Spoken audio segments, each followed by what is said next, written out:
Ok, muchachos, buenos, que tengan un buen día, espero. Vamos a empezar con el tema de operaciones aéreas relativo a plan de vuelo. Hay que recordar un poquito, antes de entrar de lleno con esto, vamos a recordar un poquito qué es ese famoso plan de vuelo.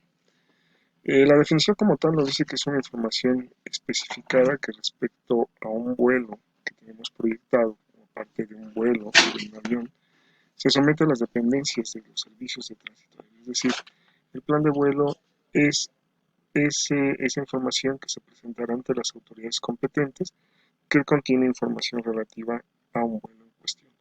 Ninguna aeronave podrá salir si no tiene este plan de vuelo autorizado. En este caso, el plan de vuelo debe estar concluido y aprobado 35 minutos antes del ETD. Hay que recordar, ETD es Estimate Time Departure, o tiempo estimado de salida. Esto estamos hablando ya en una compañía aérea, ¿no? O sea, nosotros hemos platicado por ahí, les han platicado que el plan de vuelo debe estar concluido y aprobado 30 minutos antes, ¿no? En el caso de las compañías aéreas, bueno, tienen variables y el promedio es de 35 minutos antes de la hora estimada de salida. Entonces es política de algunas empresas que en condiciones normales de operación y dentro o fuera de espacios aéreos controlados, la planeación y despacho de los vuelos se efectúa con plan de vuelo bajo las reglas de vuelo por instrumentos, es decir, bajo IFR. En este caso, ¿por qué? Bueno, porque la mayor parte de las empresas aéreas de transporte público, bueno, pues sus aeronaves y sus tripulaciones están capacitadas y están autorizadas y a operar en estas reglas y pues de alguna otra manera por el tipo de ayudas que van a recibir por parte de los controladores, bueno, es más factible que sea más rápido utilizando las reglas de valor visual, perdón, instrumentos. En este caso, la regulación mexicana para la elaboración, presentación y autorización de planes de vuelo va a estar contenida en la norma 028 y es de observancia de carácter obligatorio tanto para pilotos, oficinas de despacho, oficiales de operaciones y dependencias de tránsito aéreo nacionales, por lo que deberán seguirse sus lineamientos. En este caso, la norma 028 está disponible para consulta de todos en el Departamento de Despacho y Vigilancia de Vuelos de la empresa en la que ustedes trabajen y en la Gerencia de Ingeniería de Operaciones. O, de alguna otra manera, pues ya tenemos nuestra facilidad del Internet. Entonces, pues, a través del Internet se puede consultar. El Departamento de Despacho y Vigilancia de Vuelos, a través de los despachadores de vuelo, es responsable de elaborar este plan operacional de vuelo y generar el plan de vuelo ATS para cada vuelo intentado o para cada vuelo que se busca hacer, ¿no? La elaboración de este plan operacional de vuelo y el plan de vuelo ATS se realizan a través de un sistema computarizado y en caso de no disponer de tal sistema, ya sea por falla del mismo o algún otro evento, no se autorizará la salida de ningún vuelo. Ojo, esta nota es en función a aquellas empresas que trabajan con un sistema computarizado. Si no trabajan con un sistema computarizado y todavía lo hacen de manera manual, que ya es muy raro, pero bueno, por ahí hay una o dos empresas que todavía lo manejan así, pero si no, básicamente, les digo, casi todas las empresas ya de transporte público nacional, eh, básicamente ya traen un sistema, tienen un sistema computarizado y en algunas de ellas si el sistema no genera el plan de vuelo, pues entonces no autorizan la salida en ningún vuelo para evitar cualquier tipo de error o confusión que pudiera generarse en el desarrollo de este plan de vuelo, ¿no? En general, el plan de vuelo es elaborado mediante sistemas como el JEPSEN o cualquier otro similar acorde a la empresa en cuestión y es responsabilidad del personal, en este caso del Departamento de Control de Vuelos, reportar cualquier irregularidad detectada en la base de datos de ese sistema.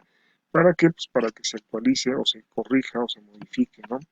En este caso, las fuentes de información para validar y reportar tales irregularidades pueden ser pues, las que ya habíamos platicado, ¿no? El PIA, la publicación de información aeronáutica, los NOTAMs o los reportes de piloto y de los controladores de tránsito aéreo o cualquier otra fuente que se considere de carácter oficial. Vamos a ver algunos procedimientos en función a ciertas condiciones.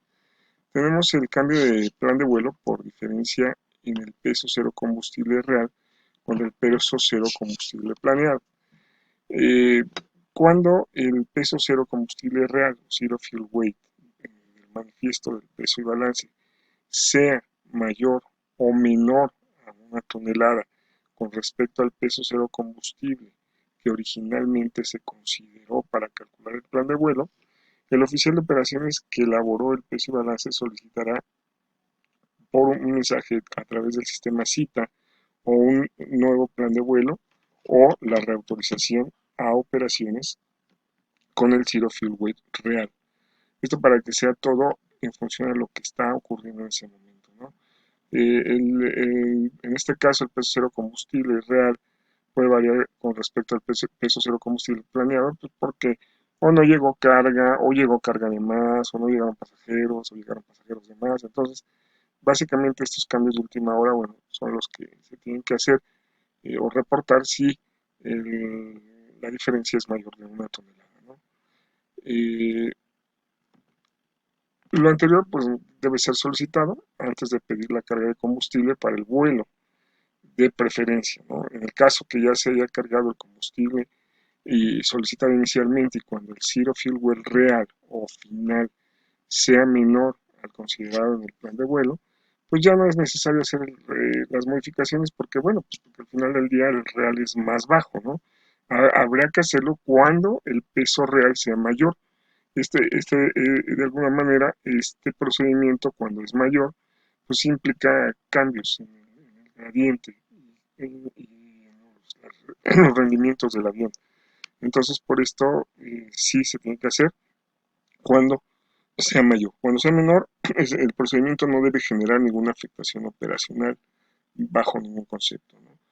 En este caso, el peso real de despegue será el determinado por las condiciones de carga, combustible y pasajeros que esté claramente indicado en el manifiesto de peso y balance, por lo que el único documento que se actualizará en función a estos datos será básicamente el plan de vuelo. Otro condicionante, otra situación que podemos encontrar es cuando la distribución del plan de vuelo, ya con autorización de vuelo, eh, se genera para vuelos con tripulación del origen, es decir, del lugar donde sale el avión, que es el hub del avión o la base del avión, ¿no?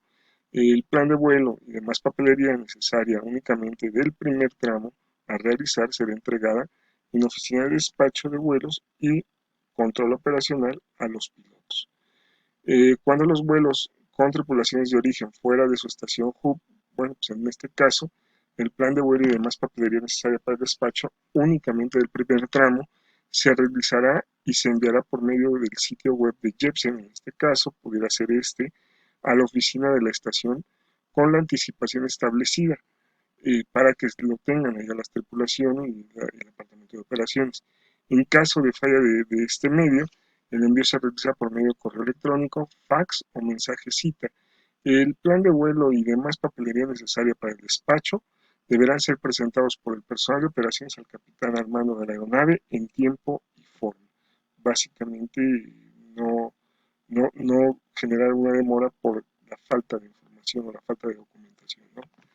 En el caso de las estaciones en tránsito, bueno, para los tránsitos, incluyendo el Aeropuerto de México, el oficial de operaciones entregará al capitán para su firma el plan de vuelo y demás papelería necesaria para el despacho, la cual fue enviada a la oficina de la estación por medio del sitio web, ya sea EasyBrief o cualquier otro medio autorizado, ¿no?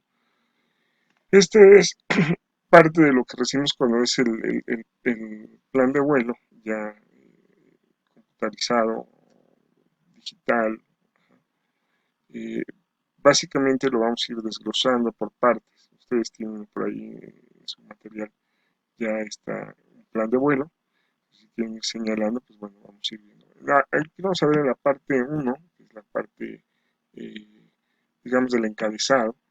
Ajá, el vuelo, la fecha, origen, destino, alterno, tipo de aeronave. la matrícula y la clave CELCAL, ¿no? O sea, por decir, aquí es una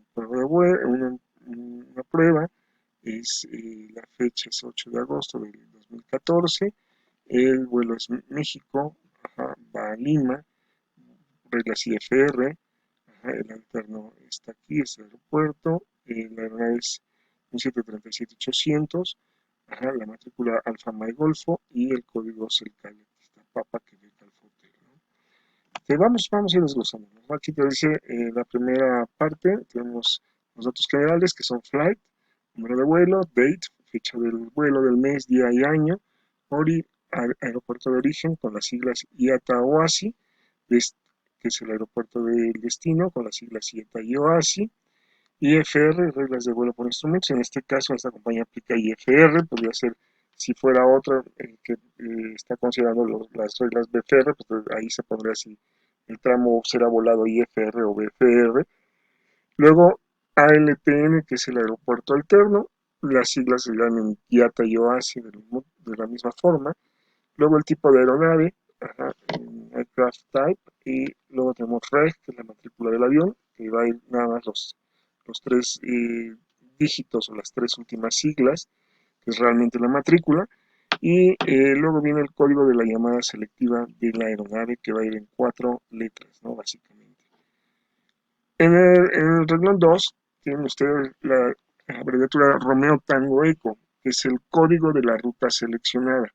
Es el número progresivo correspondiente dentro del catálogo de rutas. Cada empresa que maneja un sistema computarizado tendrá un catálogo de rutas específico ya diseñado, ya elaborado. Ustedes no van a tener que modificar, simplemente ya está hecho, ¿no? ABGW diagonal C es la componente promedio del viento en la ruta. En este caso se los va a poner en nudos. Va a poner ahí segundo aeropuerto alterno con las siglas IATA y OASI. Y TUALTER, que es el aeropuerto alterno al despegue, ¿no? Básicamente, ahora vamos a revisar un tantito. Son estos que tengo aquí, ¿no? Estos son los catálogos, aquí viene la distancia del viento. Como es de prueba, no me está poniendo aquí nada. La distancia, el tiempo que llevo en combustible, la cantidad de combustible. Luego tenemos Romeo Tango Eco, código de la ruta seleccionada. Bueno, este ya lo habíamos visto. Coca Romeo Zulu es la velocidad de crucero, el número MAC, la distancia total de la ruta en millas náuticas, time, tiempo total de vuelo, T-Fuel, combustible para vuelo, es el consumo del aeropuerto de origen al destino sin incluir nada más, sin incluir arranque para motores, ni rodaje de salida, ni holding, ni nada de eso. Simplemente el que digamos va a ser el BOF, perdón, el combustible quemado. Luego me dicen en la sección 3 el Non-Stop Computed for ATD, que es básicamente el plan de vuelo sin escalas calculado para una hora estimada de salida en hora universal. El Cost Index, que es el índice de costo, cada empresa maneja un índice de costo en función de la cantidad de asientos y de la cantidad de combustible que va a usar para esa ruta. Esto va en función de la potencia, la altitud, el nivel. Es un cálculo ahí. Pero generalmente, bueno, ya te dicen el índice de costo es tanto y el índice, tienen ya índices establecidos, previamente establecidos. Luego viene weight units, en este caso son las unidades de peso en kilogramos, básicamente. Luego tenemos dispatcher remarks, que son los comentarios del oficial de operaciones o del despachador. MEL, CDL, bueno, cabe decir que en los comentarios pues, cualquier cosa que pudiera ser relevante para la operación. O sea, llevamos AVIX, llevamos arpeles, requerimos silla de ruedas, etc. En el caso del MEL CDL indica si hay un componente diferido. Es importante, recuerden ustedes, ver ese MEL, que es la lista de equipo mínimo, para ver si existe algún componente que se limite la operación, ¿no? Ítem, código ATA del componente diferido, remarks, descripción del ítem diferido, expire, fecha de vencimiento del diferimiento del componente, ¿no? Básicamente, eso les comento, esto es importante, bueno, siempre checar la MEL, la CDL. Y bueno, ya hablamos de MEL, Dijimos MEL es la lista de equipo mínimo y CDL, pues bueno, lo saltamos, ¿no? Pero bueno, es la lista de desviación de configuración. De hecho, también tenemos por ahí algunas empresas manejan una MML, que es Master Minimum Equipment List, ¿no? En el caso del CDL, básicamente su objetivo es que de alguna otra manera los sistemas estén operando. Es un documento que se hace el fabricante de la aeronave y está aprobado por el Estado, ajá, y autoriza las operaciones con el faltante de piezas secundarias en la estructura o partes del motor, ¿no? El CDL es incorporado generalmente dentro de la sección de limitaciones del manual de vuelo del avión, el AFM, ¿no? Básicamente es eso. Y bueno, esto vamos a ver la siguiente parte, que eh, es vertical. Aquí tenemos este es el análisis de combustible y pesos. Aquí habrá pesos y algunos conceptos que ustedes ya deben de recordar de la parte básica de operaciones. Tenemos combustible de vuelo, combustible alterno, combustible para espera, el ETOPS, que ya por ahí platicaremos, el combustible mínimo requerido, el combustible extra, el combustible de tanque económico, el combustible de rodaje, el combustible de rampa, el combustible al despegue. Si se fijan, ustedes hablan de puro combustible aquí y tienen la cantidad de combustible y la cantidad de tiempo que tenemos con ese combustible. Y de este lado habla de pesos. Ajá. Aquí me da el peso seco de operación. Ajá. Aquí me da la carga útil, o la carga de paga, perdón, el zero fuel weight, el total, más el combustible que lleva, el peso de aterrizaje, el combustible de ruta, el combustible máximo del despegue, y aquí vienen los actuales y aquí vienen los estructurales. En el caso de combustible de emergencia, combustible vamos a ver.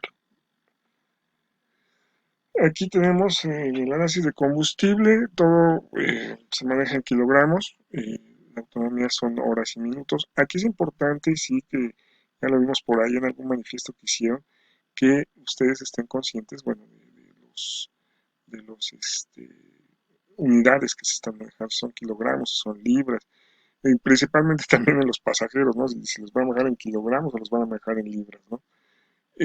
Bueno, en la sección B, que es esta sección que tenemos aquí, que es toda completa, vamos a empezar a desglosar cada uno de ellos. O sea, viene 6, Trip Fuel, que es el combustible para el vuelo, es el consumido desde el aeropuerto de origen al destino sin incluir arranque de motores, ni rodaje, ni salida, ¿no? En el punto 7, que es Papa Charlie Tango N Conecta Romeo Tango, es el combustible para volar un periodo de tiempo equivalente al 3% del consumo de combustible en ruta. Este es, digamos, el del holding. Luego me dice Fuel to Altern, el 8, combustible y tiempo del aeropuerto de destino al alterno. Hold to Altern, combustible y tiempo reglamentario de espera sobre el aeropuerto alterno, que en este caso son 30 minutos de combustible a 1500 pies de altura, ¿no? Luego tenemos Fuel, que es solo mostrar en operaciones que no son ETOPS, y es combustible de contingencia, ¿no? Más adelante vamos a ver qué es eso de ETOPS. ETOPS Add, solo mostrar en operaciones ETOPS. Combustible adicional para operaciones ETOPS se adiciona cuando en el punto crítico el combustible a bordo es menor al requerido para continuar al aeropuerto alterno. Y luego tenemos mínimo requerido fuel, es combustible y tiempo requerido para operar en vuelo.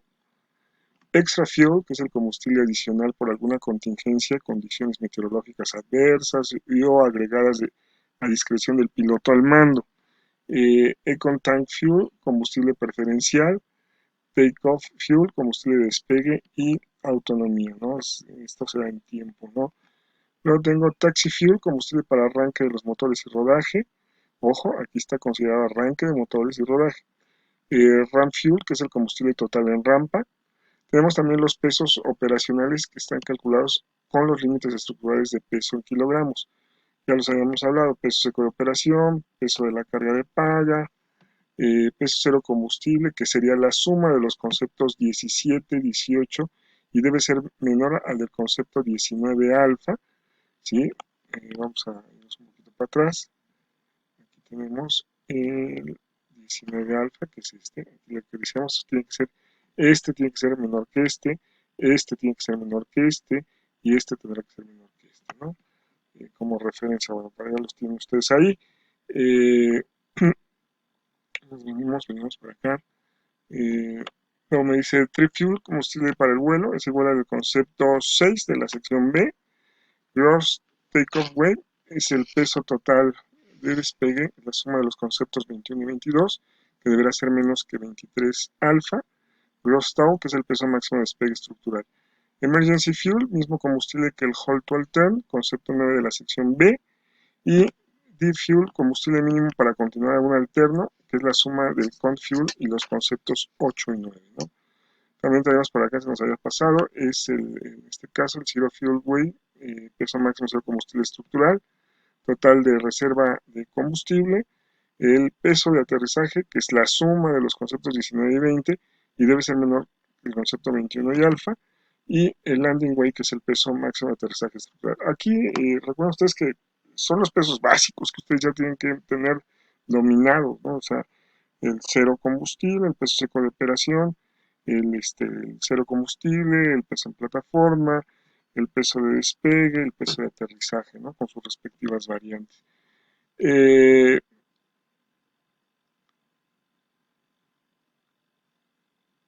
Aquí tenemos la siguiente, me dice Fuel Adjustment for 900 unidades, incrementa en el despegue con tal peso, ¿no? Y luego ese es el ajuste al consumo de combustible.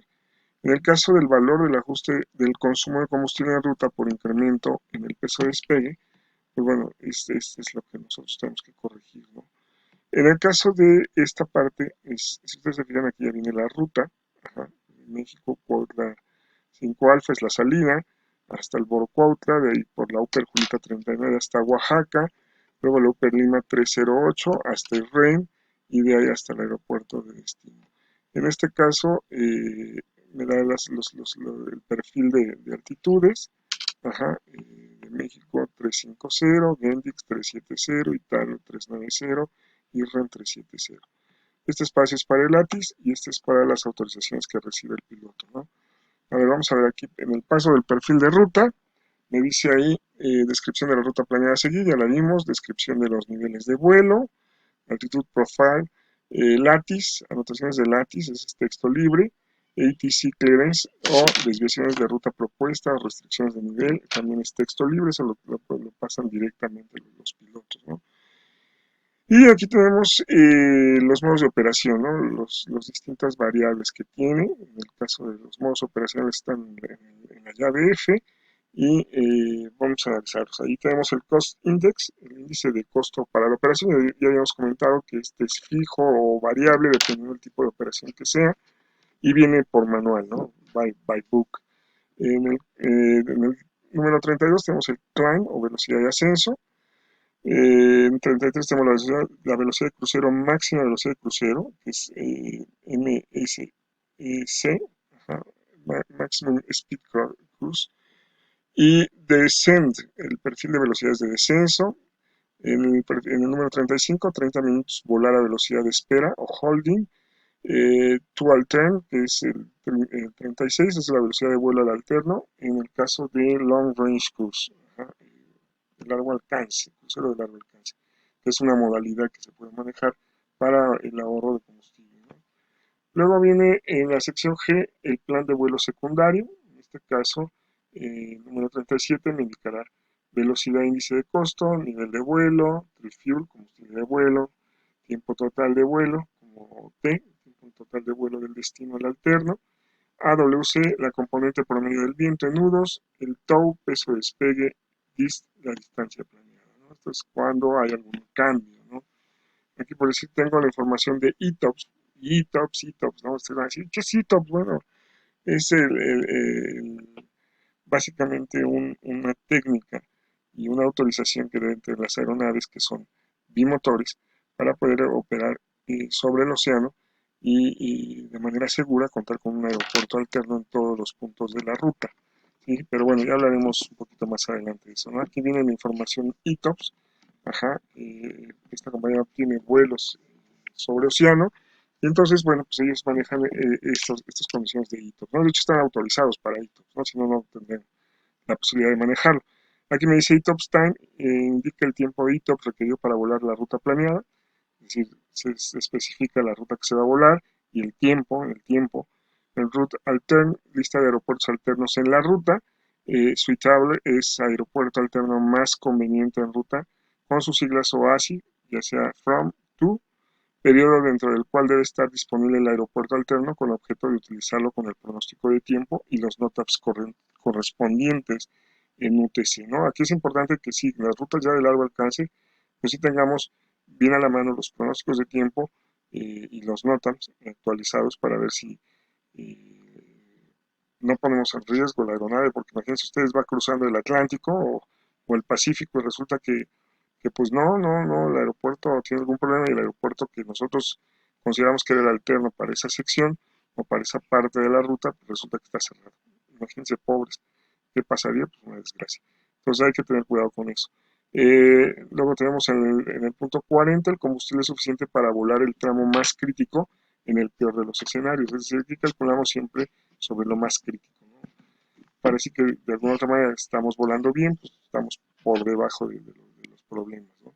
En el punto 41 tenemos ETP1, punto igual, de igual tiempo, es el famoso punto de equitiempo entre dos aeropuertos alternos en ruta seleccionada. Este punto es aquel punto en el cual yo hago el mismo tiempo en llegar al alterno, en llegar a regresar al lugar de salida, ¿no?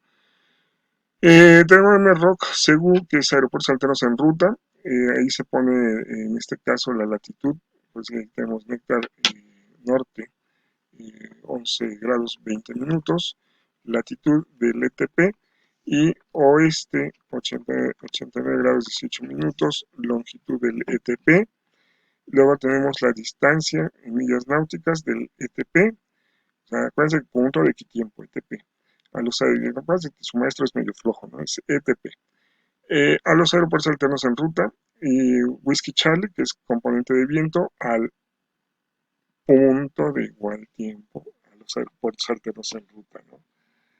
Tenemos la abreviatura CFR, que es combustible crítico requerido, el FOB, que es el combustible real a bordo, en el ETP, Extra Charlie, que es el combustible excedente, el combustible crítico requerido, Time to Going, que es el tiempo del despegue al ETP, alterno, que es el tiempo del ETP a los alternos, ¿no? Básicamente es el punto de equitiempo es importante para el cálculo de combustible, para saber cuánto combustible debo cargar y cuánto combustible me queda del punto de equitiempo, ya sea para los aeropuertos alternos seleccionados a lo largo de la ruta o para regresar al aeropuerto de destino, ¿no?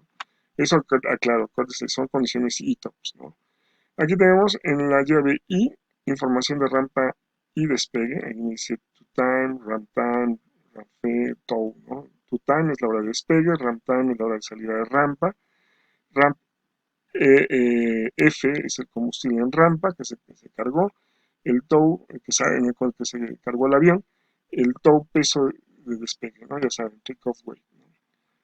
Básicamente vamos al texto principal que está clasificado por columnas, que es la otra parte del plan de vuelo. Y básicamente pues, está en la llave Julieta. Vamos a checar el punto 43, el punto 44 y el punto 45 y ya lo demás, bueno, pues, es el orden de los datos.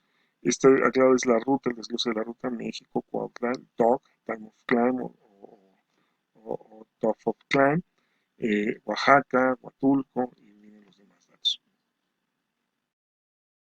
Esta parte es el texto, digamos de alguna manera principal, que nos da más información y más datos. Aquí vamos a checar en la parte 43, que es la parte horizontal que tengo aquí, esta parte de aquí. Vamos a checar las las abreviaturas y los datos que tienen ahí. Es CHKPNT, es punto de reporte de ruta. LAT, latitud del punto de reporte. LONG, longitud del punto de reporte.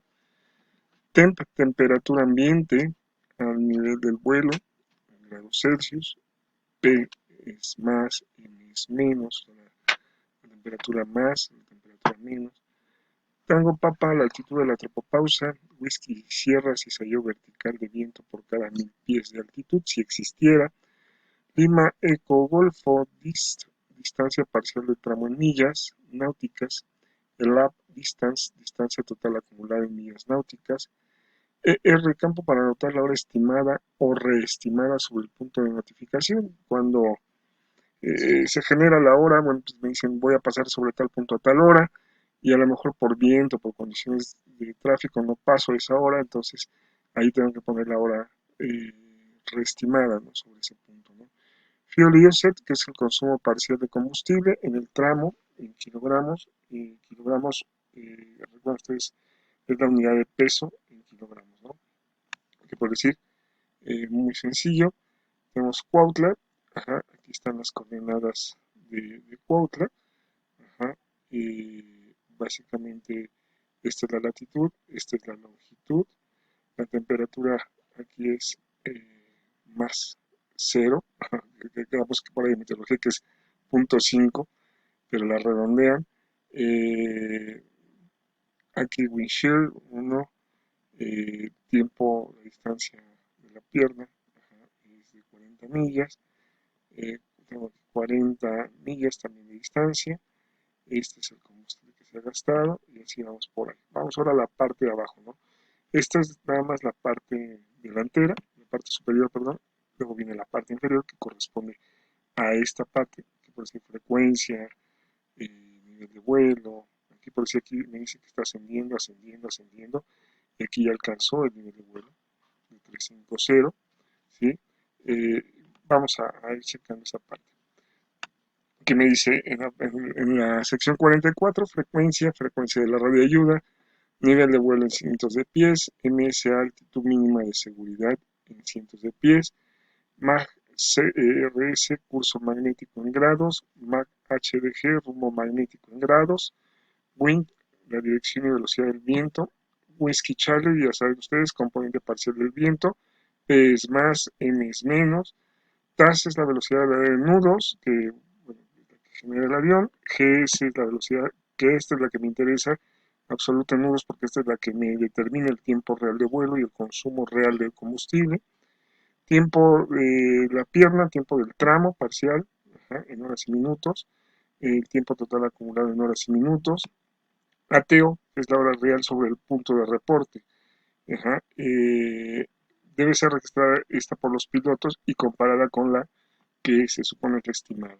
Fuel remain, combustible remanente en kilogramos. FOB, que es el combustible real a bordo en cada punto de notificación y debe ser registrado por los pilotos. Luego en el número 45, que es el siguiente renglón, tenemos México, aeropuerto de origen, latitud, longitud, distancia total, tiempo total de vuelo y combustible al despegue. Posteriormente se relacionan los puntos de reporte de la ruta, adicionalmente se incluyen los datos siguientes. Estos datos que tenemos aquí. Aquí no se alcanza a ver mucho, pero bueno, en su hoja sí. Es ECO Papa 1, punto de referencia donde se inicia la operación ITOPS, cuando hay operación ITOPS. ETP1, que son los puntos de equitiempo, punto de igual tiempo, ETP, entre los dos aeropuertos alternos a rutas seleccionados. EX1, punto de referencia donde termina la operación ITOPS. En código OASI, el identificador del FIR y el punto de entrada de la FIR. Landing F, que es el campo para anotar el combustible total a bordo al aterrizar, indicado en el totalizador del combustible, ¿no? Eso estamos aquí. Landing time, ramp time, ramp F, que es combustible, landing weight, y esto que es la información del aterrizaje, ¿no? Vamos a ver aquí abajo. Landing time es hora de aterrizaje. Ramp time, ya saben, hora de llegada a rampa. Ramp F, combustible en rampa. LDWG, que es landing weight, peso de aterrizaje.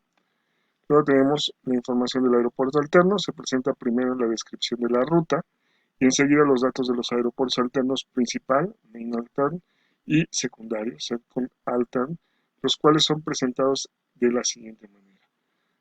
ALTN, siglas IATA del aeropuerto alterno, HDG, el rumbo magnético al alterno, time, es decir, el tiempo total al vuelo, de vuelo del destino al alterno, T-Fuel, que es el combustible para el vuelo, Fox Lima, el nivel de vuelo en cientos de pies del aeropuerto de destino al alterno, la distancia del aeropuerto de destino al alterno en millas náuticas como DIST, wind, componente de viento promedio del aeropuerto de destino al alterno y aplicamos las mismas designadores ISM, es para minus o menos, P para plus o más, ¿no? Básicamente.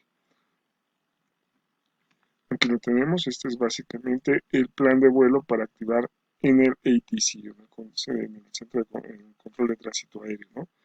Para su activación, cuando exista un plan de vuelo previo en el ATC, se manda esto como con este identificador, FPL Test IS, plan de vuelo, es el FPL es Flight Planning, identificador de la aerolínea, el número de vuelo, que es el test, el IFR, una I, vuelo de itinerario, SS, que es estándar, el designador de la aeronave, en código OASI, que es Boeing 738,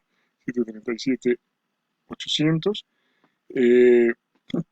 tipo de aeronave, categoría de turbulencia media, equipo de navegación, capacidad de RBCM, transponder modo S, México, aeropuerto de origen, hora estimada de salida, en UTC, la matrícula, etcétera, plan de vuelo, ATC, descripción de la ruta y perfil de altitudes, básicamente el aeropuerto de destino total, el tiempo total de vuelo y el aeropuerto alterno en sus siglas OASI. Aquí tenemos, este es el aeropuerto de destino, es el tiempo total, 5 horas 17, y este es el aeropuerto alterno principal, ¿no? PBN, si usa navegación basada en performance, Endurance, que es autonomía, combustible en horas y minutos, PTBN, que son personas a bordo, se notifican posteriormente, RB radios, qué tipo de radios, VHF, HF, SM, equipo de supervivencia, qué tipo de equipo de supervivencia lleva, si lleva equipo marino, si lleva chalecos, jacket, salvavidas, equipados con luces fluorescentes o con colores de la aeronave, los colores de la aeronave, perdón. Básicamente todo eso va en la parte de acá, ¿no? Este es ya la parte final, en donde vemos básicamente cómo se ve en general. Este es como que ustedes tienen, de alguna otra manera, es importante que ustedes los vayan verificando, ¿no? Entonces aquí tengo información del punto de igual de equitiempo y del combustible crítico requerido para ese punto, y lo tengo en 60, que es esto, está aquí, punto de equitiempo. Me dice MROX, Segu, datos para el punto de igual tiempo o de equitiempo entre los dos aeropuertos alternos en rutas seleccionadas. Diversion Summary ETP Location, me da las coordenadas ETP, ETE, ETE, que es Estimate Time and Route, tiempo de vuelo estimado, al ETP. GW Tango, que es Golfo Whisky Tango at Diversion, que es el peso de la aeronave en el ETP, en el punto de equitiempo. FOB, combustible a bordo de la aeronave en el punto de equitiempo. Diversion Airport, que es aeropuerto alterno en ruta. Distance, que es la distancia del punto de equitiempo a los aeropuertos alternos, ¿no? Básicamente todo es en función al punto de equitiempo. Cálculo de combustible crítico, se proporciona esta información para el punto de equitiempo y los dos aeropuertos alternos en ruta a 10.000 pies de altura, con dos motores en crucero a empuje de largo alcance, un motor, si hubiera la falla, un motor en crucero a empuje de largo alcance. Tenemos aquí Flight Condition, en donde se establece el peor escenario posible del vuelo para el cálculo de combustible crítico, es decir, en caso de tormenta y un solo motor y demás, y que los aeropuertos, un aeropuerto esté cerrado y el otro alterno también, entonces se ponen las peores condiciones. DESCOM es despresurización en vuelo, si hubiera alguna. Configuración indica la condición de cada uno de los dos motores operando para el cálculo. Speed, velocidad a la que se realiza el cálculo. Fox Lima, nivel de vuelo al que se nivela para la condición de vuelo. ABG, WC, ya saben, vientos promedio. En route temperature ISA, temperatura promedio más la ISA. Forecast icing y presencia de hielo, ¿no? Porcentaje de presencia de hielo. También tenemos ahí en esa misma área, time to altern, no halt, tiempo del ETP al alterno, cruise, combustible requerido para el crucero, descent, combustible requerido para el descenso, halt, combustible requerido para el patrón de espera, APU, combustible consumido por el APU. Recuerden ustedes que todos los aviones llevan una APU o UPA en inglés, unidad de potencia auxiliar. Entonces, hay veces que se requiere y pues bueno, hay que usarlo, ¿no? Entonces, eso gasta combustible. Aging, que es combustible requerido para la finalización en el caso de presencia de hielo. Conserva steam, 5% del combustible en ruta requerido para operaciones ETOPS y total de combustible requerido para cada tramo para la condición de vuelo descrita. En el punto 63 tenemos el Critical Fuel Required at ETP 01 y en este caso es la descripción del combustible crítico requerido. CFR me indica la cantidad de combustible crítico requerido. El FOB es la cantidad de combustible a bordo, ustedes ya lo saben, fuel on board. Y Quitting Difference es la cantidad de combustible excedente al combustible crítico requerido, es cuánto más llevo de combustible.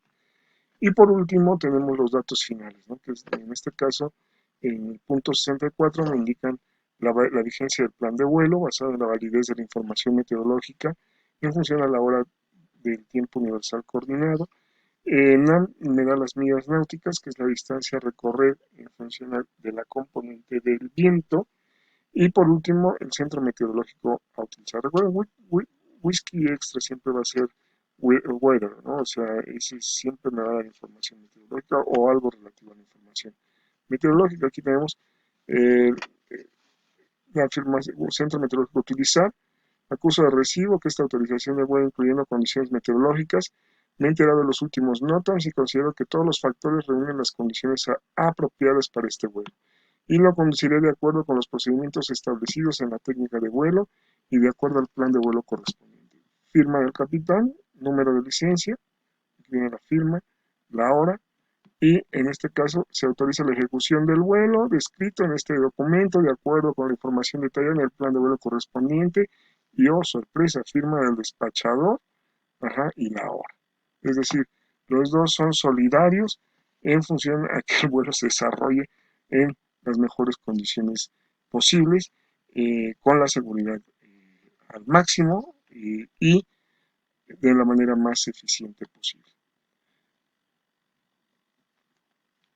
Aunque nos muestra información en general, acuse de recibo del plan de vuelo, capitán, licencia, nombre del capitán, el número de licencia, firma del capitán, hora de recepción, plan de vuelo, que es lo que acabamos de ver, y la autorización del plan de vuelo, despachador, licencia, nombre, igual. Aquí tenemos esta parte, ajá, que ya es, digamos, la parte de la superior que ustedes tienen en su ejemplo. Ajá, de tarea ustedes van a tener que irlo pasando al lenguaje claro. Necesito que me den los datos de esto. Ajá, su interpretación, o sea, a lo mejor cómo se despegue es tanto, o sea, lo que ustedes puedan sacar del plan de vuelo lo van a poner uno, el vuelo es el Aeroméxico 184. O sea, la fecha es 14 de mayo del 20, ¿no? México, Tijuana, IFR, Hermosillo el alterno, el avión es un 737-800, la matrícula extra alfa Zulu Alfa Mike, el código cercal Delta Fox Bravo Golfo. Yo ya les ayudé con esto, ustedes tendrán que hacerlo todo lo demás que tienen ahí en el ejemplo, que es esta parte de acá y esta parte de acá. O sea, no, de esto no necesito que nada más describan la ruta y lo de salida y llegada, los datos, a lo mejor quizás de bajía. Bueno, en el plan de vuelo así que es la otra versión, esta es la descripción del plan de vuelo computarizado, el plan de vuelo digital. En el caso del plan de vuelo OASI, ya ustedes ya lo vieron por ahí en otras materias en CTA, pero bueno, el plan de vuelo oficial es para dar cumplimiento cumplimiento a la norma 028 de la Secretaría de Comunicaciones y Transportes 3, y en 2000 todos los tiempos deben ser manifestados en horarios UTC, horas y minutos. Este es el formato ya de AFAC. Ya lo tienen ustedes también, lo vamos a ir desglosando por partes, ya más o menos lo conocen, ¿no? Empezamos a llenarlo nosotros desde la cabecilla 7. Ahí se debe notar cuando la aeronave presta servicio comercial, el designador de la empresa y el explotador seguido de la identificación del vuelo. Por ejemplo, SLI 2301 o en este caso cuando se da esta condicionante en la casilla 18 se debe de poner la matrícula de la aeronave. Cabe mencionar que bueno, si no es de alguna empresa, bueno, se pone ahí la matrícula del avión simplemente, ¿no? En la casilla 8 se van a colocar las reglas de vuelo y tipo de vuelo de acuerdo con la siguiente convención. Reglas de vuelo, instrumentos, la letra I, regla de vuelos BFR o visuales, la letra Víctor. Yankee se inicia como IFR y después continúa en BFR. En el caso de que se ponga Yankee, en la casilla 15 se debe indicar el punto o los puntos donde se cambiarán las reglas de vuelo. En el caso de tipo de vuelo que vaya a cambiar al revés, se coloca la letra Zulu. Cabe mencionar aquí que el tipo de vuelo viene ahí también la S para servicio aéreo regular, la M para transporte no regular, la G para aviación general, la M para aviación militar y la X para cualquier otro tipo de categoría. El número de aeronaves, ahí se pone uno o dos caracteres y se trata más de una. Comentábamos por ahí que un plan de vuelo puede ser activado para dos o tres aeronaves si van a volar en formación y si no, pues bueno, nada más se coloca ahí uno, ¿no? El designador básico correspondiente al tipo de aeronave, la capacidad de estela turbulenta después de una barra oblicua, ya sea hotel para pesada, de heavy, M para media, de medium, L para light, de ligera, y esto va a funcionar al máximo takeoff weight. Tenemos también el equipamiento COMNAP. Este ítem del Flight Planning posibilita la declaración de los equipamientos disponibles y su capacidad de utilización, conforme al listado contenido en la respectiva enmienda. En la declaración de los equipamientos COMNAP y en el FPL deben de ser utilizados uno o dos caracteres, siendo que el primero de los caracteres será alfabético y el segundo, cuando exista, será numérico. Aquí tenemos, esta es la declaración de los equipamientos de comunicaciones y navegación en el Flight Planning y debe ser utilizado uno o dos caracteres, siendo que el primero de los caracteres tiene que ser alfabético, es decir, tiene que ser uno de estos, y el segundo, cuando exista, será numérico. Si se fijan ustedes, los que son dos, bueno, va el alfabético y luego va el numérico, ¿no? En este caso, si se usa la letra S, los equipos VHF, RTF y RTF, BORE y ILS se consideran como equipo estándar. Generalmente siempre van con la S, ¿no? Estándar. Y si hubiera alguna otra combinación, bueno, pues se tendrá que poner la combinación que se esté usando.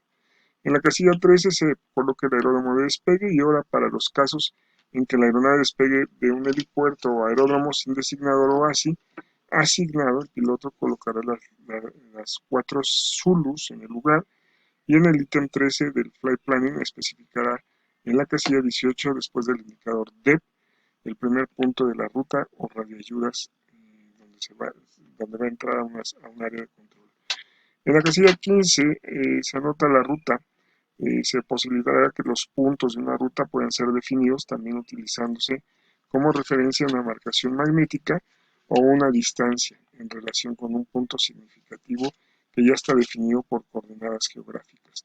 También pasa a ser requisito conforme modificación del ítem 8, mencionado anteriormente que tiene ahí en su plan de vuelo, el tratamiento de la inserción alternada de las letras Yankee o Zulu en este ítem 15, en la ruta, para permitir las especificaciones de más de un punto de alteración de las reglas de vuelo, siendo que el sistema deberá interpretar los puntos en los cuales habrá estos cambios de las reglas de vuelo.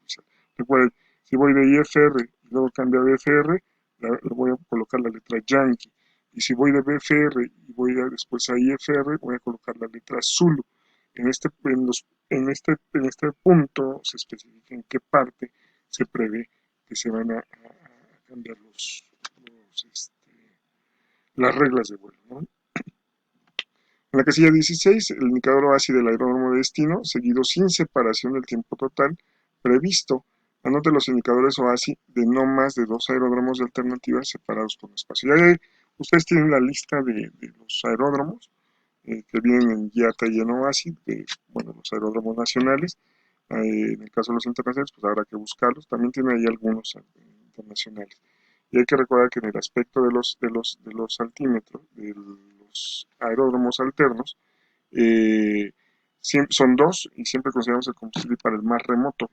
Con eso cubrimos el más remoto y el más cercano, ¿no? En la casilla 18, que es, digamos, ahí donde vamos a poner todas las notas que no se especificaron en las partes superiores del plan de vuelo, ahí podemos colocar cualquiera de los siguientes indicadores que deben ser considerados válidos para la declaración de esta casilla, ¿no?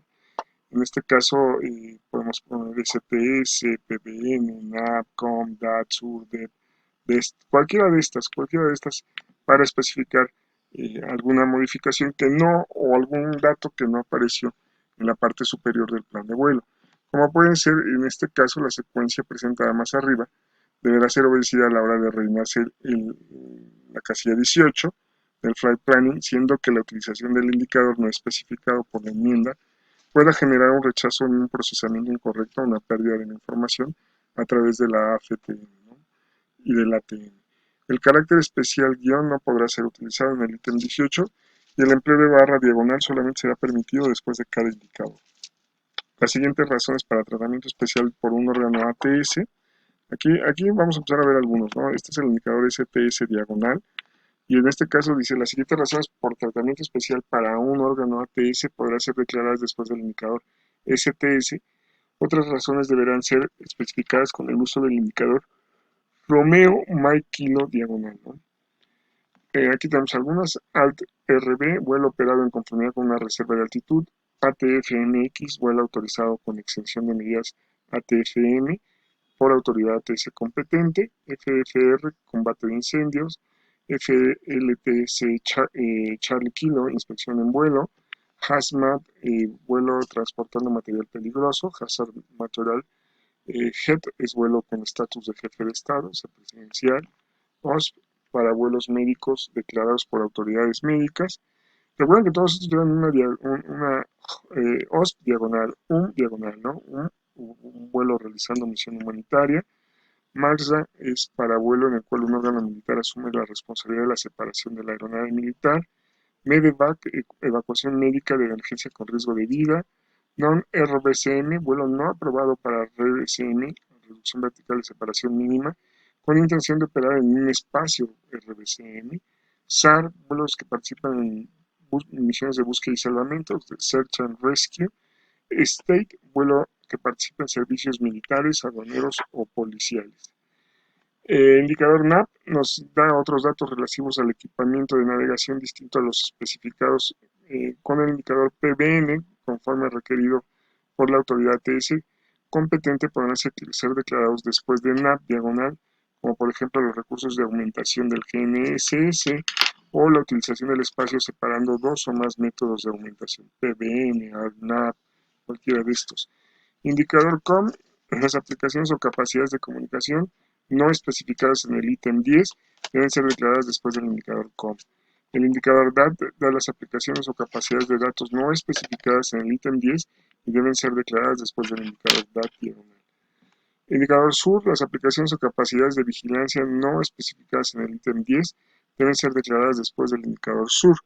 Indicadores DEP para los aeródromos de despegue no listados en la publicación de información aeronáutica y deben ser declarados, en este caso, la localización del despegue después del indicador DEP diagonal, de acuerdo con los casos establecidos en el número 1, es decir, DEP diagonal, rancho fulanito de tal y tal coordenada tal.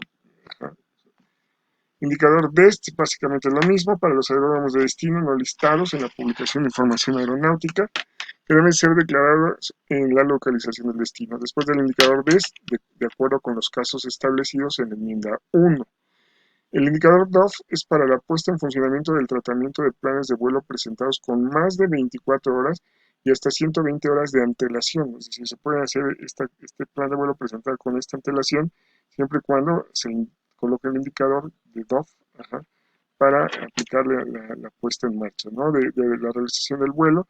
Debe ser declarada después del indicador DOF, donde es año, mes y día. Se refieren respectivamente a cada una de estas fechas, ¿no? El indicador delta Lima Eco se usa para los casos de demora en ruta o esperas. Debería ser insertado en los puntos significativos en la ruta donde se planea que ocurra la demora, seguida por la duración de esta en formato de hora y minuto. Posteriormente tenemos el indicador ORGN para la inserción del direccionamiento AFTN, desde la Red Fija de Telecomunicaciones Aeronáuticas, de 8 letras del originador del flight planning o del plan de vuelo u otros detalles de contacto apropiados en los casos donde el originador del plan de vuelo no pueda ser fácilmente identificado de acuerdo con lo establecido por la autoridad ATS competente. El indicador PBN nos da la indicación de las capacidades ARNAV y ORNP. Pues ARNAV es navegación por área y RNP navegación por performance. Incluye la cantidad necesaria de los descriptores que figuran y a continuación que se aplican en el vuelo, usando un máximo de 8 entradas, es decir, un total de no más de 16 caracteres, pudiendo ser cualquiera de estos, ¿no? O sea, cualquiera de estos sensores que están permitidos en la operación de la aeronave, ¿no? Dependiendo de su característica, pues es la que se va a poner ahí. En la casilla 19, en la letra E, que es endurance o autonomía de combustible en horas y minutos, se pone ahí la cantidad de combustible total a bordo y para cuánto me alcanza, ¿no? En la papa diagonal, número total de personas que van a bordo, en este caso incluimos los dos, pasajeros y tripulantes de a bordo. En la R, radio, si cuenta con un radio, hay que cruzar U, si no está disponible la frecuencia de UHF, B, si no está disponible la frecuencia de H. Aquí en esta parte, en esta sección, todo lo que ustedes crucen es lo que no tienen. Ajá, lo que queda sin cruce es lo que sí se tiene, ¿no? En el cruce si no está disponible las radiobalizas de emergencia para la localización de aeronaves o ELBA, ajá, el equipo de supervivencia, hay que cruzar los indicadores si no se lleva a bordo el equipo de supervivencia. En este caso hay que cruzar P si no se lleva a bordo equipo de supervivencia polar, D desértico, M marítimo, ajá, J de selva. En este caso, la J también te indica si llevamos chalecos o no. Hay que cruzar los indicadores si no se lleva a bordo chalecos salvavidas. L si los chalecos salvavidas no están equipados con luces. F si los chalecos salvavidas no son fluorescentes. U o B si según sea el caso se señaló para indicar los medios de comunicación por radio que existen. D, los botes de salvavidas. Hay que anotar el número o cruce los indicadores de IC si no se llevan botes neumáticos. Si sí se llevan, hay que poner cuántos son y hay que anotar la capacidad total del número de personas de todos los botes. Hay que cruzar el indicador C si los botes no están cubiertos y anote el color del bote para que sea fácilmente distinguible, ¿no? Esta es una secuencia del plan de vuelo, es una radio guía donde se muestra básicamente algunos detalles, ¿no? Como son el flight plan en el Aeroméxico 561, 1737, el destino, la ubicación de salida, y aquí viene la ruta, ¿no? Como viene establecida la velocidad, el nivel, Cuautla 3 Alfa, Cuautla, Upper, Julieta 15, Ameco, Julieta 13, Tapachula, directo, y nos va dando toda la ruta, ¿no? Hasta Tuxtla. En este caso, el tiempo estimado en ruta, ajá, la matrícula del avión, ajá, si cuenta con PBN, qué tipo de sistema de navegación tiene. Básicamente es esto. Pues ahora vamos a ver el concepto RDCM.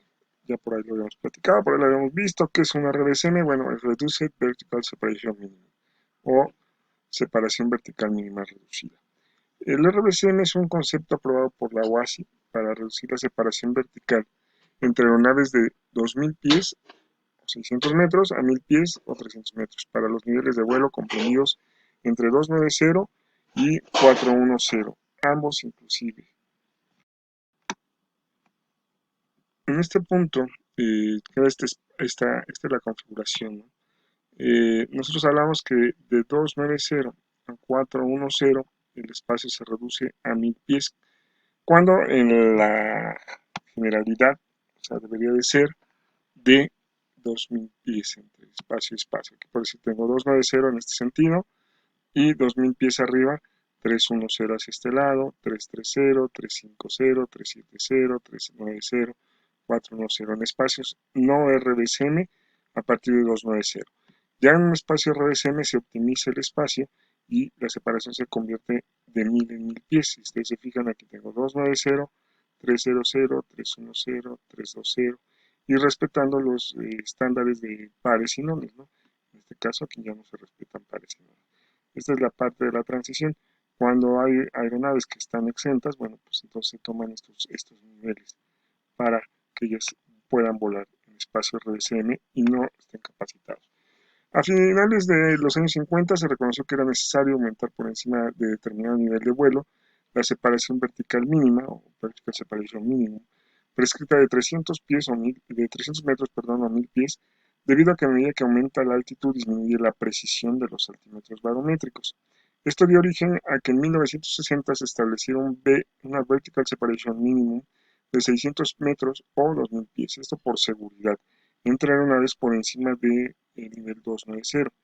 Ya para el 82, con la coordinación del grupo de expertos sobre el examen del concepto general de separación que organizó o que creó la Organización de Aviación Civil Internacional, los Estados miembros iniciaron programas a fin de estudiar a fondo esta cuestión de la reducción de separación vertical mínima por encima de los 290 y llevan a cabo estudios cuyos resultados fueron examinados por los expertos, el grupo de expertos, y en su sexta reunión, en 1988, dicho grupo, respaldando los propósitos para implementar el espacio RBCM, eh, lo apoyaron a fin de aliviar algunos de los problemas que generalmente tenían los transportistas aéreos y que se quejaban mucho. Con base en su experiencia durante el proceso de modificar las aeronaves para cumplir con las especificaciones de rendimientos mínimos en los sistemas de la aeronave, se determinó que se implantaría inicialmente en la región del Atlántico Norte, NAT, y por fases, aplicando la primera fase a partir del 27 de marzo del 97 entre 330 y 370. La segunda fase a partir del 8 de octubre del 98 empezó de 310 a 390 y finalmente se extendió del 24 de febrero del 2002 desde el 290 hasta 410 en función del porcentaje de aeronaves aprobadas para realizar vuelos en los espacios RBCM. Posteriormente se han incorporado otros espacios aéreos, como en la operación RBCM, como son Pacífico Norte, por sus siglas NOPAC, Atlántico del Oeste, Europa, Pacífico Oriental, China, Mar del Sur, dentro de un plan de cobertura mundial que forma parte de los nuevos sistemas de comunicación, navegación y vigilancia, así como la gestión de tránsito aéreo, conocida como CNS-ATM, recomendada por la OASI. En Norteamérica, en la región NAM, Canadá implementó en abril de 2002 el espacio RDCM en la región norte de su espacio aéreo. Asimismo, Estados Unidos tiene a partir de las 9.1 UTC del 20 de enero de 2005 implantado el RBCM en todo su espacio aéreo, por lo que se refiere a las regiones del Caribe y Sudamérica, que son encontradas con las siglas CAR-SAM, se implementó en la misma fecha a fin de que toda América esté incorporada a las operaciones RBCM. La operación RBCM dentro del espacio aéreo mexicano se realiza bajo procedimientos homologados con los espacios aéreos de los estados adyacentes. En este caso, la Dirección General de Aeronáutica Civil y el Organismo Desconcentrado de Servicios de la Navegación en el Espacio Aéreo Mexicano, o CENIAM, formaron el Grupo de Trabajo RBCM, integrado por representantes del sector aeronáutico, de la Cámara Nacional de Aerotransporte, de la Asociación de Taxis Aéreos y aviones ejecutivos de la República Mexicana, AC, así como el Colegio de Ingenieros Mexicanos en Aeronáutica, AC, el Colegio de Pilotos Aviadores de México, AC, y la Asociación de Controladores de Tránsito Aéreo de México, ACE, cuya función está siendo llevar a cabo el proceso para el establecimiento de las operaciones RBCM en el espacio aéreo mexicano, el cual incluyó el desarrollo de la normatividad correspondiente, entre otras acciones. La normatividad para operar en el espacio aéreo RBCM está prácticamente homologada a nivel mundial. Sin embargo, cada área tiene sus propias diferencias o debe de tenerlas, ¿no? El manual de implementación del RBCM, en el caso de OASI, ellos lo crearon o lo implementaron con el propósito de que proporcionara a grupos regionales de planeación bases para la elaboración de documentos, procedimientos y programas para que se implementara esta reducción de separación vertical de 300 metros o 1000 pies. Esto hay que sigo siendo mucho hincapié por encima de los 290 dentro de ciertas regiones siguiendo criterios y requerimientos desarrollados por la OASI, ¿no? Ese manual también proporciona de alguna otra manera dos partes muy importantes que son la orientación a las autoridades aeronáuticas de cada país en lo referente a las medidas necesarias para asegurarse que los criterios y requerimientos se cumplan en sus estados y la información de referencia que sirve de ayuda a los operadores para el desarrollo de manuales operacionales y todo lo referente a los procedimientos y entrenamientos para la tripulación, para las tripulaciones de vuelo, ¿no? En la FAR 91 apéndice G en general nos especifica qué es RBCM y las normas para sobrevolar el espacio aéreo norteamericano. En la norma 091 SCT-3-2004 el objetivo es básicamente el establecimiento de los procedimientos de operación, las especificaciones de aeronavegabilidad y operacionales del RBCM de aeronaves de todo concesionario, permisionario o operador aéreo para su operación en este espacio aéreo, en el MRBCM o espacio RBCM mexicano, desde el nivel 290 hasta 410, inclusive dentro de la FIR México y la FIR Mazatlán Oceánica. La presente norma oficial que comentamos aplica a todo concesionario, permisionario y operador aéreo nacional que opere en el espacio aéreo mexicano RBCM, con excepción de las aeronaves militares, policíacas y las dedicadas a razones humanitarias en las que operen en vuelo de entrega ferry. Asimismo, aplica a las aeronaves extranjeras en lo referente a los procedimientos de operación que deben satisfacerse dentro del espacio mexicano RBCM. El equipo requerido en la aeronave para la operación del RBCM es igual. El equipamiento mínimo para realizar esta operación se compone de lo siguiente: dos sistemas primarios independientes de medición de altitud.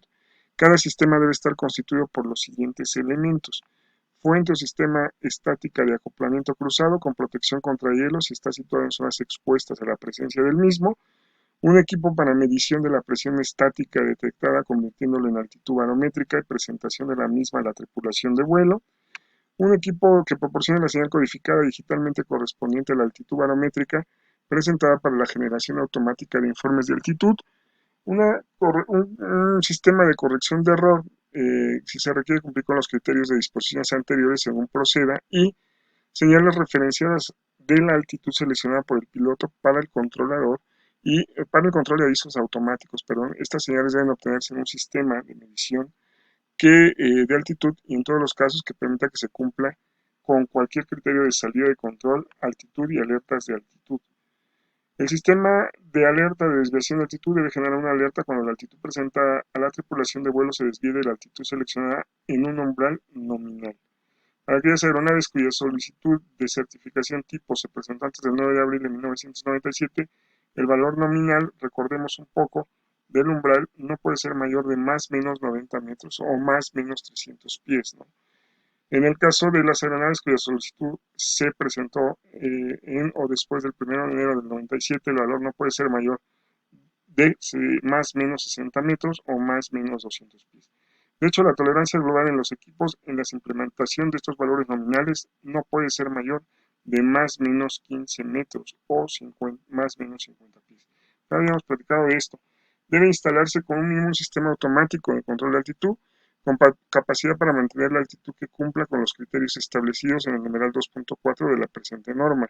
Cuando se proporcione una función de selección de adquisición de altitud, el panel de control deberá configurarse de tal modo que exista un error máximo de más o menos 8 metros o más o menos 25 pies entre el valor seleccionado por el piloto y presentado a la tripulación de vuelo y la salida correspondiente del sistema de control. Un transponder con notificación de altitud-presión, es decir, en este caso el sistema altimétrico de la aeronave debe proporcionar una señal al transpondedor de la misma según exigen las disposiciones aplicables. El TICAS en este caso no es requerido para la operación RBSM, sin embargo, de tenerse instalado el TICAS 2, este debe tener la versión 7 o más actualizado para poder evitar ese posible riesgo de colisión. Y en este caso, bueno, pues recordemos un poquito las aeronaves exceptuadas, ¿no? Hay algunas que cuentan con imposibilidad física debido a las limitaciones que tienen de diseño y para adaptar la inmensa mayoría de las aeronaves militares tácticas al espacio RBSM, pues se decidió más bien que las aeronaves de Estado, así como las de vuelo humanitario, de mantenimiento y despacho, estuvieran exentas de tener que cumplir con estos requisitos de aprobación RBSM para el espacio de Centroamérica RBSM.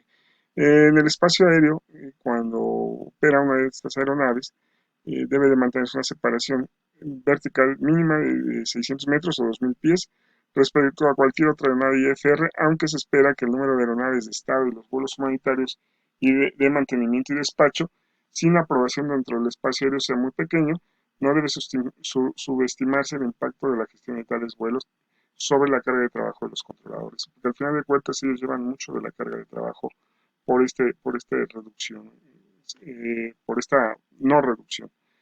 Durante la planeación del vuelo, la tripulación de vuelo y el personal de operaciones debe poner especial atención en las condiciones que puedan afectar la operación en el espacio aéreo RBSM. Estas incluyen, pero ojo, no se limitan a verificar que la aeronave se encuentre incluida en la aprobación operacional RBSM. Recordemos un poquito, para esta eh, aplicación debe de estar autorizado o capacitado tanto la empresa, certificada la empresa, las tripulaciones y el equipo de la aeronave. También se debe revisar las condiciones meteorológicas reportadas y pronosticadas en la ruta de vuelo, por aquello de la turbulencia, equipamiento mínimo de los sistemas necesarios en las operaciones RBSM y tomar en consideración cualquier otro tipo de restricción que pudiera afectar el vuelo en estos espacios. Revisar que el plan de vuelo muestre que el avión y concesionario permisional y operador aéreo cuentan con la aprobación para operacional de RBSM y se debe anotar la letra W en la casilla 10 del Flight Planning independientemente del nivel solicitado. Aquí tenemos básicamente, este es como se coloca, tenemos todos los operadores de avión de estado, deberán poner aquí, status, diagonal, non-RBCM. Y los que sí, pues en la casilla 13, ¿no? Tendrán que poner. Básicamente, durante la inspección de la aeronave, el oficial de operaciones deberá prestar atención al estado de las tomas de presión estática y cualquier otro componente que pudiera afectar la precisión del sistema altimétrico, ¿no? Hay que checar las contingencias de cualquier cosa a través del MEL, en este caso del MEL o CDL, y aquí checar las notas para ver si hay alguna excepción para el caso de la operación vía RBSM. Ya lo habíamos platicado esto también. Ante cualquier situación imprevista durante la operación RBSM, la tripulación deberá notificar al ATC la contingencia, falla en equipo, requerido, condiciones meteorológicas, etc., que afecten la capacidad para mantener el nivel de vuelo, autorización y coordinar el plan de acciones adecuadas para el espacio aéreo en cuestión, es decir, inmediatamente comunicarse. Y bueno, vamos a hablar un poco también del PBN, que es la navegación basada en performance. ¿Qué es este concepto de PBN? Bueno, la navegación basada en performance, o por sus siglas en inglés PBN, es un concepto que abarca la navegación de área, o ARNAV, y la performance de navegación requerida, o RNP. Y es la solución de OASI para regular cada vez más el demandado uso de los sistemas de navegación y el sobresaturado espacio aéreo que existe a nivel mundial.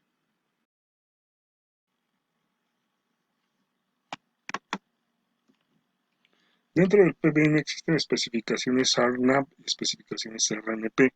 Una especificación RNP comprende el requisito de contar con monitoreo y notificación de la performance o rendimiento a bordo de la aeronave y está designado como un RNPX. Una especificación RNAV no tiene tales requisitos y está designada como una RNAV-X. En este punto, la navegación basada en la performance o en el rendimiento depende del sistema e instalación RNAV a bordo.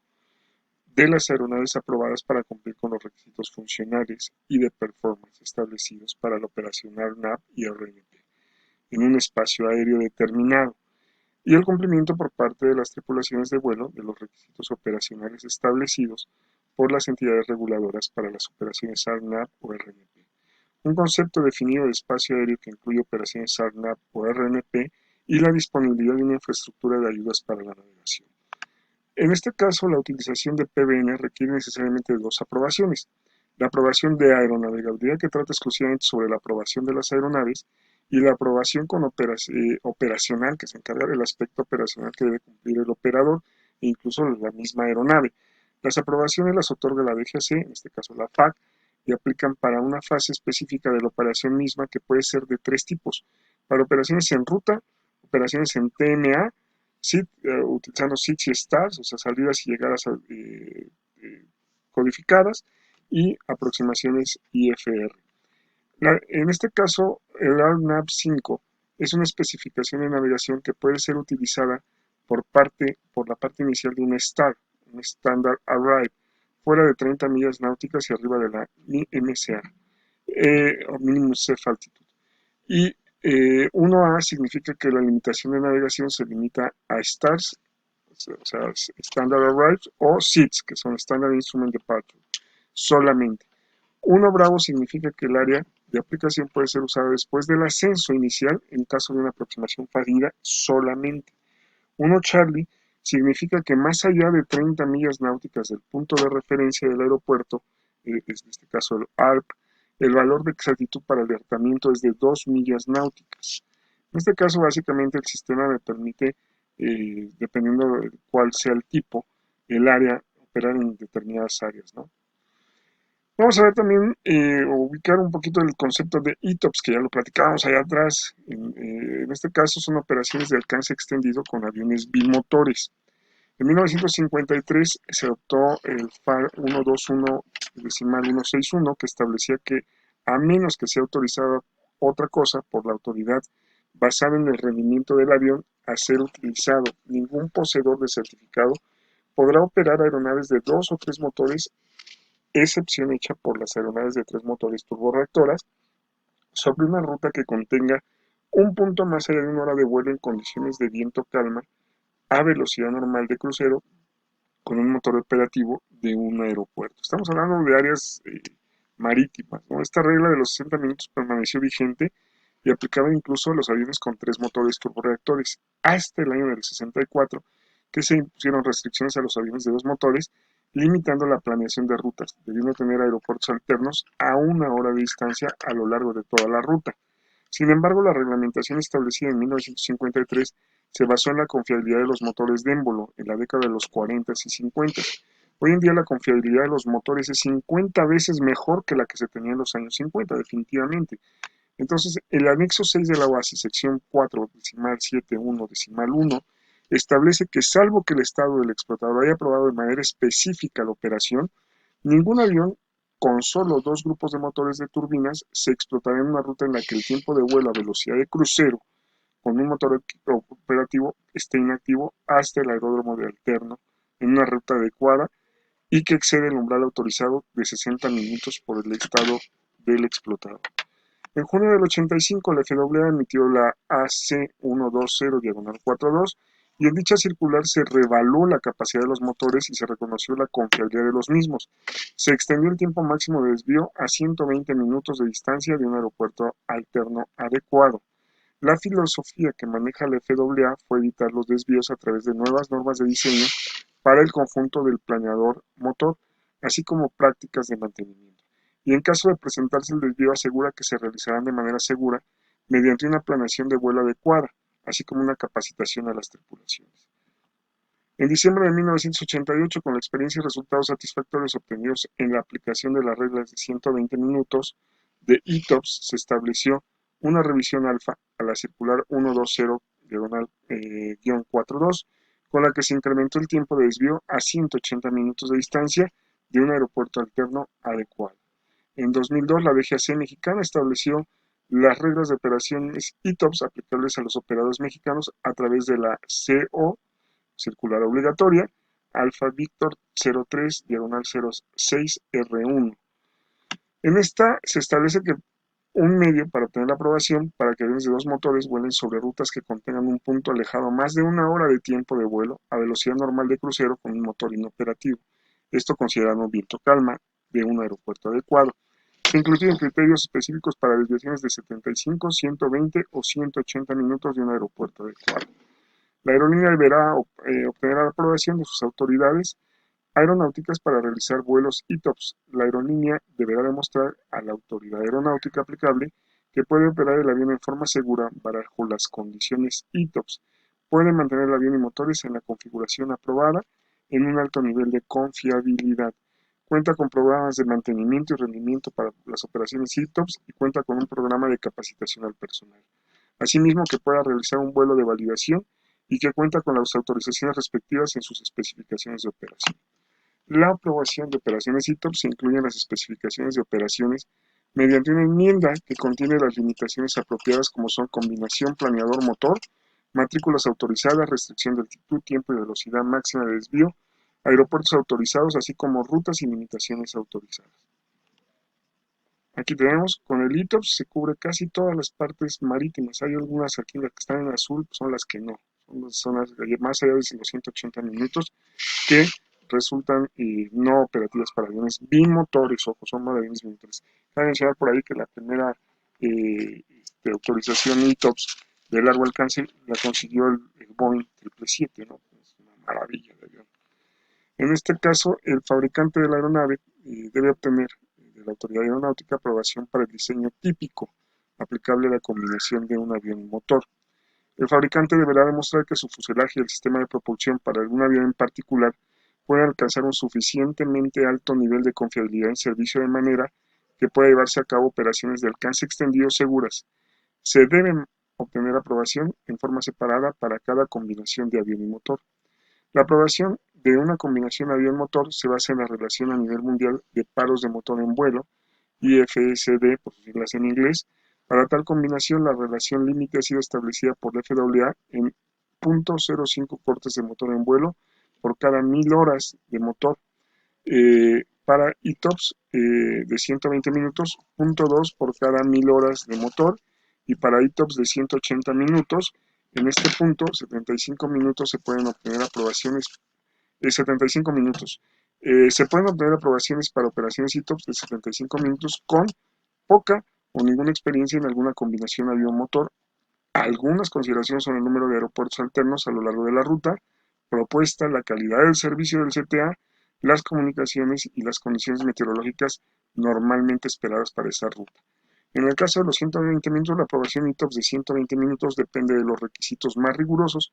Entre estos está la estadística mundial del corte de motor de 0.5 por cada 1000 horas, es decir, un corte de motor en vuelo por cada 20.000 horas, con una tendencia histórica a mejorar hasta 0.02 por cada 1000 horas, es decir, un corte de motor en vuelo por cada 50.000 horas de vuelo, y experiencia en el servicio del operador con la combinación específica avión-motor por mínimo de 2 meses. Para el caso de los 180 minutos, entre estos requisitos está la estadística mundial del corte de motor en vuelo de 0.2 por cada 1000 horas, es decir, un corte de motor por cada 50.000 horas de vuelo, y experiencia de servicio del operador en la combinación específica avión-motor con aprobación ETOPS de 120 minutos durante los 12 meses previos de manera satisfactoria. Bueno, pues cualquier pregunta la pueden poner en la parte de los comentarios en la parte inferior y se los resolveré en la brevedad posible para que vayamos avanzando más rápidamente. Pues que tengan un excelente día, espero no se les haga muy cansado el asunto, pero por aquí andamos, cualquier cosa. Saludos.